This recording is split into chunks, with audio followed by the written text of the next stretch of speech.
নমস্কার বন্ধুরা, আজ আমি আপনাদের রাজকীয় স্বাদের মালাই পাটিসাপটা তৈরি করে দেখাবো। পাটিসাপটা তো আপনারা অনেকে অনেক রকমভাবে খান, তবে আজ আমি কিভাবে তৈরি করছি সেটাই বন্ধুরা প্লিজ একটা লাইক দিয়ে দেখতে থাকুন। এই পাটিসাপটা তৈরি করার জন্যে প্রথমে আমি এখানে একটা পাত্র নিয়ে নিয়েছি। তার ভিতরে প্রথমে দিয়ে দেবো আমি 1 কাপ পরিমাণ ময়দা, 1/2 কাপ পরিমাণ চালের গুঁড়ো, 1/2 কাপের একটু কম চিনি,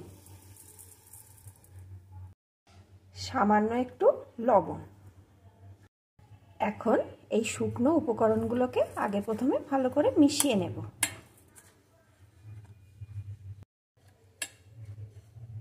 এখন এর ভিতরে একটু একটু করে দুধ দেব আর মেশাতে থাকবো। একেবারে কিন্তু দেব না বন্ধুরা, তাহলে বেশি কম হয়ে যেতে পারে। এইভাবে অল্প অল্প করে দুধ দেব আর মেশাতে থাকবো।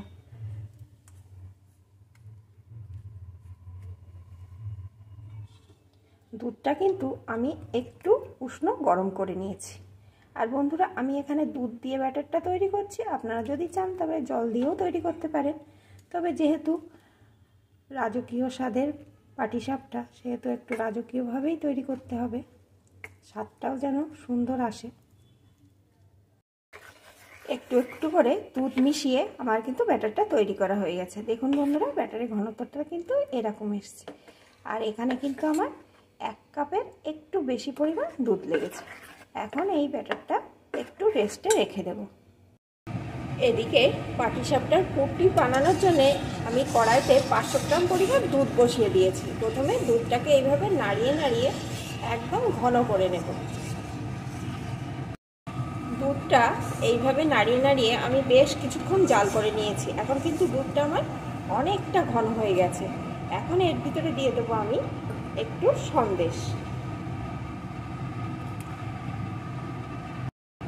সাথেই দিয়ে দেবো একটু খেজুর গুড়। সন্দেশের তো মিষ্টি আছে, তাছাড়া একটু গুড় দিলে মিষ্টিটাও হবে আর কালারটাও আর গন্ধটাও দারুণ আসবে। শীতের সময় খেজুর গুড় না দিলে যেন পিঠেপুলির পরিপূর্ণ স্বাদটা আসে না।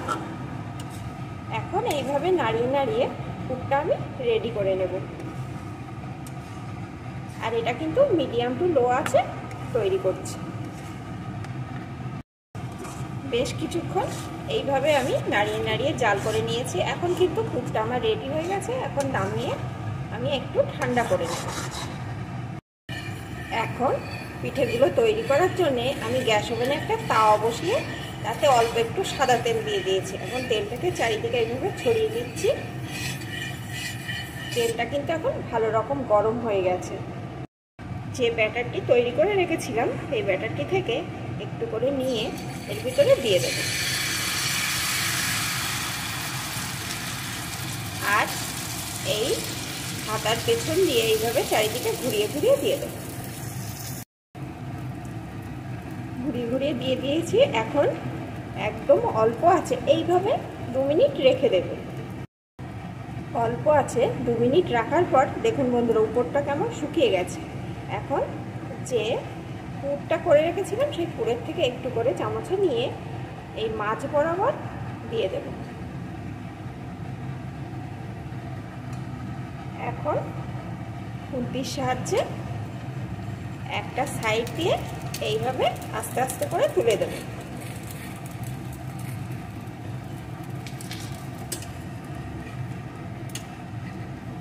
এবার এইভাবে ঘুরিয়ে দেব। দেখুন বন্ধুরা, কত সুন্দর হয়েছে। এই যে এটা আমার হয়ে গেছে। এখন তুলে নিচ্ছি। আবারও আমি আরেকটা দিয়ে আপনাদের দেখিয়ে দিচ্ছি। ব্যাটারটা দিয়ে দিলাম, চামচের পেছন দিয়ে এইভাবে ঘুরিয়ে দিলাম।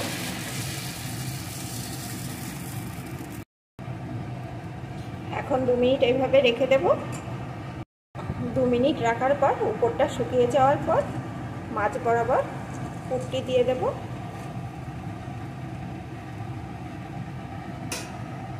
এখন আবারও খুন্তির সাহায্যে একটা সাইড এইভাবে তুলে দেব।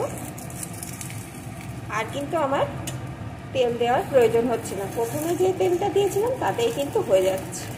দেখুন বন্ধুরা কত সুন্দর হচ্ছে। আর এটা কিন্তু সম্পূর্ণ একদম লো আছে তৈরি করতে হবে।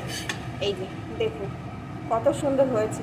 আমি এইভাবে সমস্তগুলো তৈরি করে ফিরে আসছি। এখনও কিন্তু আমার রেসিপিটি পুরোপুরি কমপ্লিট হয়নি, আপনারা দেখতে থাকুন একটা একটা করে। দেখুন বন্ধুরা এখানে আমার সবকটি পাটিসাপটা কিন্তু তৈরি করা হয়ে গেছে। এখন দেখুন আমি কি করি।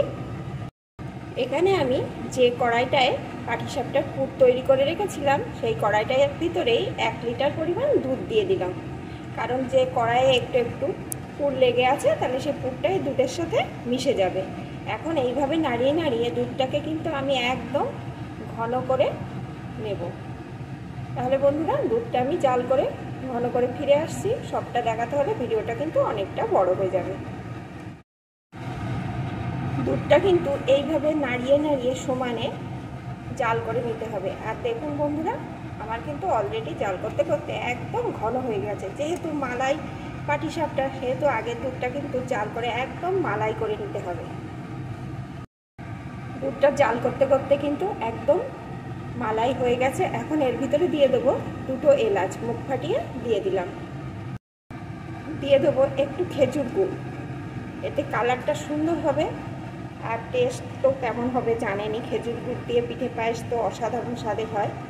এখন এই গুড়টা এর সাথে ভালো করে মিশিয়ে একটু জাল করে নেব। একটু জাল করে নিয়েছি, দুধটা কিন্তু সম্পূর্ণ মিশে গেছে। এখন গ্যাসের জোরটা একদম কমিয়ে দেব। এইবার একে একে পাটিসাপটাগুলোকে দুধের ভিতরে দিয়ে দেব।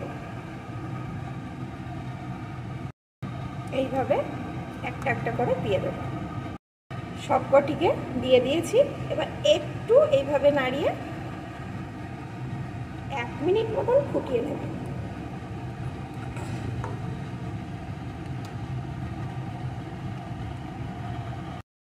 1 মিনিট মতন আমি ফুটিয়ে নিয়েছি। এখন গ্যাসটা আমি অফ করে দেব আর এইভাবে ঠান্ডা হওয়া অবধি রেখে দেব। তারপরে আমি সার্ভ করে দেব। দেখুন বন্ধুরা দেখলেই বুঝতে পারছেন কত সুন্দর হয়েছে আর খেতে কিন্তু অসাধারণ স্বাদের হয়। আপনারা তো পাটিসাপটা এমনিভাবে খান, তবে এইভাবে একবার তৈরি করে খেয়ে দেখবেন, স্বাদ যেন মুখে লেগে থাকবে। আর এটা মুখে দিলে কিন্তু একদম মিলিয়ে যাবে আর এর স্বাদ সারা জীবন মুখে লেগে থাকবে। তাহলে বন্ধুরা আমার এই রেসিপিটি আপনাদের কেমন লাগলো অবশ্যই কমেন্ট করে জানাবেন। আর প্লিজ লাইক শেয়ার আর সাবস্ক্রাইব করে আমার সাথেই থেকে যাবেন। এখন এটা আমার রেডি, নামিয়ে ঠান্ডা করে নেব। যেহেতু পিঠে পুলি কিন্তু ঠান্ডা হলে বেশি ভালো লাগে।